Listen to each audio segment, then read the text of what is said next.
예, 안녕하세요. 네. 예, 이번 시간에는 그 비정규직 주요 이슈에 대해서 살펴보도록 하겠습니다. 가장 그 창업자분들 혹은 예비 창업자분들이 가장 먼저 좀 근로자를 채용한다라고 하면 고려하실 부분이 이 부분인데, 특히 아르바이트 직원, 알바 직원을 많이 좀 사용을 하십니다. 그래서 아르바이트 직원은 사실 명확한 법정 용어는 아니에요. 아니고 우리나라에서는 어떤 근로 형태든 모두 근로자로 봅니다.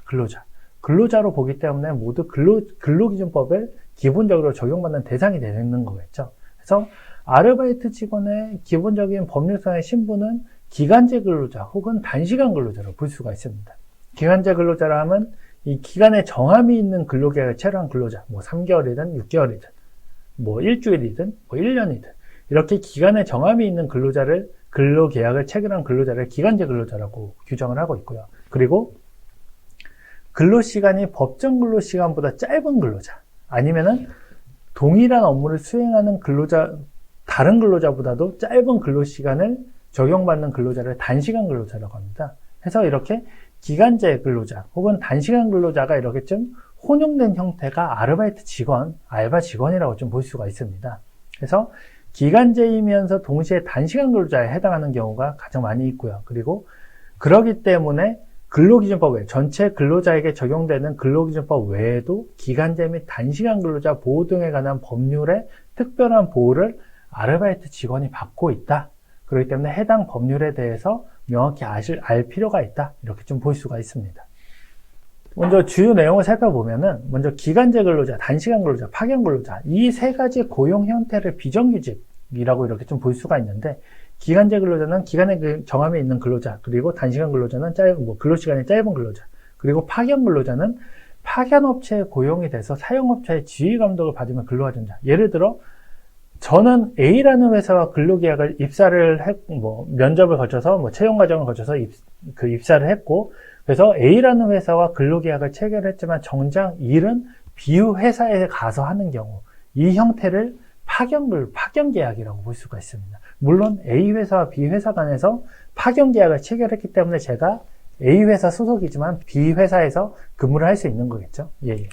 이러한 형태를 파견근로자라고 볼 수가 있습니다. 따라서 기간제 근로자, 단시간 근로자, 파견 근로자, 이 세 가지 고용 형태를 비정규직이라고 볼 수가 있습니다. 네.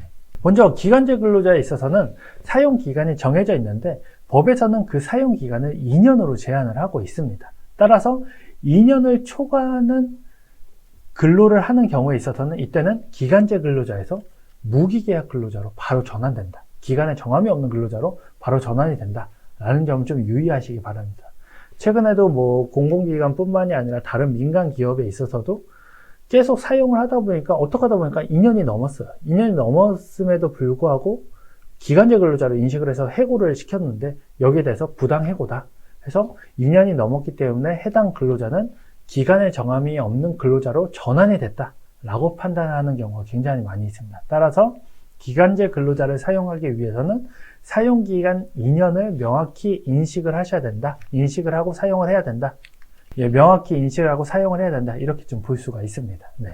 반복갱신 경우를 포함해서도 2년은 초과를 금지를 하고 있습니다. 예를 들어 제가 6개월 단위로 계속적으로 반복이 됐어요. 6개월 근무를 하고 그 다음에 다시 갱신이 돼서 또 6개월이 근무되고 다시 갱신이 돼서 또 6개월이 되고, 이러한 경우에 있어서도 그 반복된 기간을 모두 포함해서 2년 초과를 금지를 하고 있다는 점, 이거를 명확히 인지하실 필요가 있으십니다.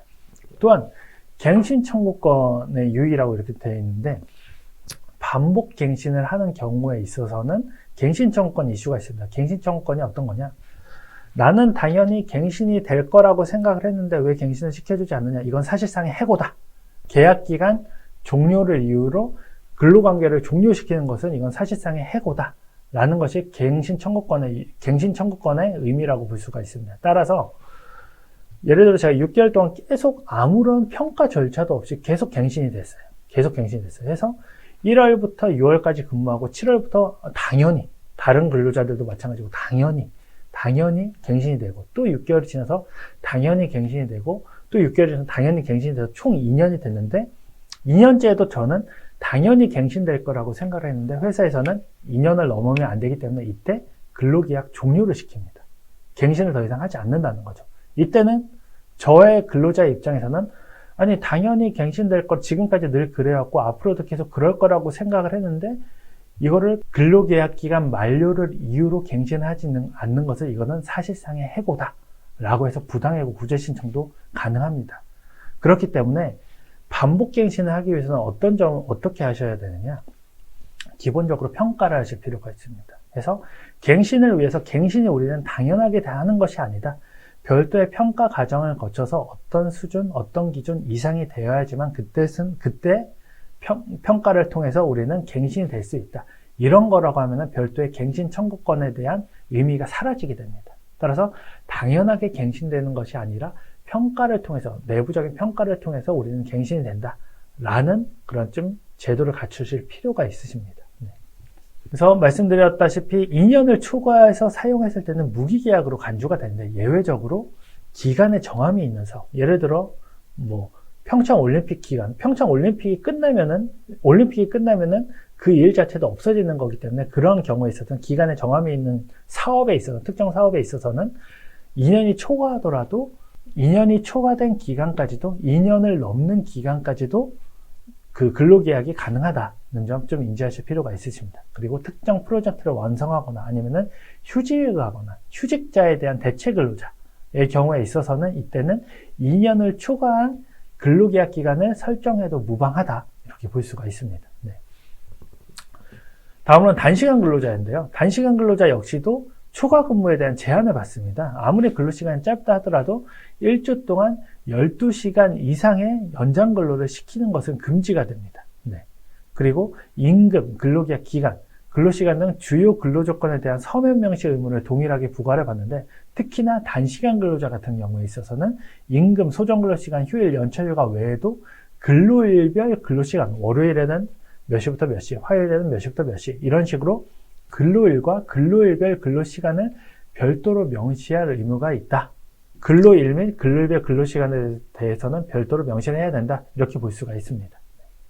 또한 최근에 용역에 대해서 좀 설명을 드리도록 하겠습니다. 용역에 대한 이슈도 많이 불법 파견 많이 들어보셨죠? 불법 파견, 위장도급 이런 이슈가 많이 있는데 먼저 비정규직 형태 중에 하나인 파견 근로자 같은 경우에는 아까 말씀드렸다시피 A라는 회사와 근로계약을 체결했지만 정작 제가 일을 하고 있는 공간은 B라는 회사입니다. B라는 회사. 따라서 B라는 회사의 관리자, B라는 회사의 직원이 저에게 직접적으로 지시명령을 하는 형태가 근로자 파견 근로자라고 볼 수가 있습니다.